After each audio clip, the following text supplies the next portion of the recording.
For f of x equals the square root of x, I want to find f prime of x using this limit definition for the derivative.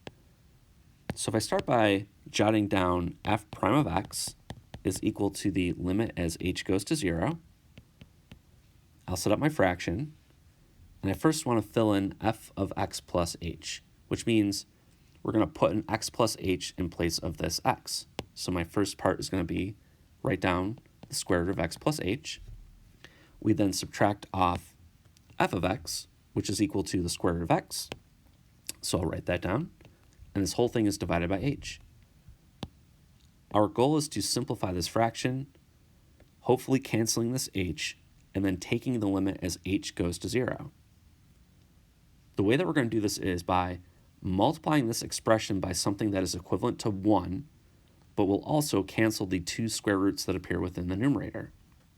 And to do that, we're going to use something called the conjugate. That means we look at the numerator, and we take this negative and change it to a positive, and we're going to copy that down over here. So we're going to multiply by, and I'm going to set up a fraction. I'm going to jot down the square root of x plus h, but I'm going to put plus the square root of x. So this thing is the conjugate of this, and that's because I switched the sign from a negative to a positive.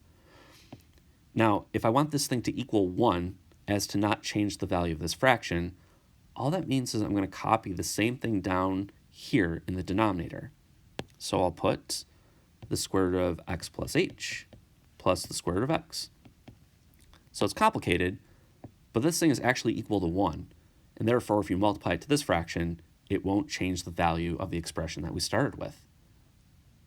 All right, so to multiply things out, put some parentheses just to indicate that, all right, I have to distribute in both the numerator and the denominator. So my next step will look like this. I'm going to take the limit as h goes to 0 of, I think we're going to get a lot of terms in the numerator. So I'm going to start by distributing this to both terms in these parentheses. So if we take the square root of x plus h and multiply it to the square root of x plus h, you're squaring the square root of x plus h. That actually simplifies nicely. It gives you x plus h. So having this here is great because it'll cancel the square root. But when you multiply this thing to this, you get a positive. I'll put the square root of x and then the square root of x plus h multiplied together like this. The order in which you write them does not matter. But this gets multiplied to this, and it's a positive square root of x times the square root of x plus h. Okay, now we distribute in this to both terms. Okay, if I multiply this here, I get negative the square root of x times the square root of x plus h. And the last thing that we end up with is, when I multiply this here, I get a negative, and then root x times the square root of x is squaring the square root of x, which gives us just x. Now, if you multiply the denominators, this would multiply to both of these terms. Since our goal is to eventually cancel this thing, I'm just going to put it right here and write h times this expression with the parentheses. So I'm going to leave it as h times the square root of x plus h plus the square root of x. You could multiply this in, but leaving it here will make it easier for us to cancel later. The thing to notice in the numerator is that the term here and the term here cancel with one another. So all of this cancels with all of this. And let's look at the result. This is the limit as h goes to 0 of, okay, in the top, what's left over is x plus h, and then we have minus x. And in the denominator, we have h times the square root of x plus h plus the square root of x. So multiplying by a conjugate is great because it did two things. It canceled both of the square roots, and we had these middle terms, but they were equal but opposite, meaning they completely went away. This is sometimes a good trick to use when dealing with square roots because it simplifies things like really nicely. All right, but moving on. Okay, I see I can now cancel this x with that x.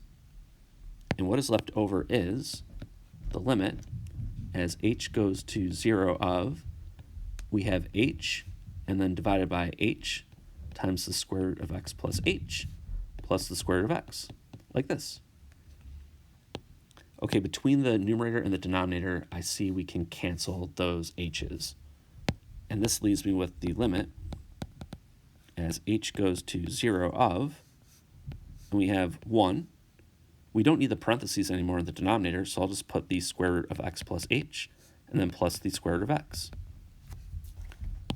At this point, we can now evaluate this limit by simply putting 0 in place of this h. And the reason for that is we will no longer be dividing by 0. So if I just directly substitute 0 in place of the h, I get 1 over, okay, that's really just the square root of x plus the square root of x. We don't need to actually write plus 0 here because it's equivalent to this. But this says that we have 2 square roots of x. So this is 1 divided by 2 times the square root of x. And this is the answer to the question. So if you start with the square root of x and you want to find its derivative, it is equal to this function here.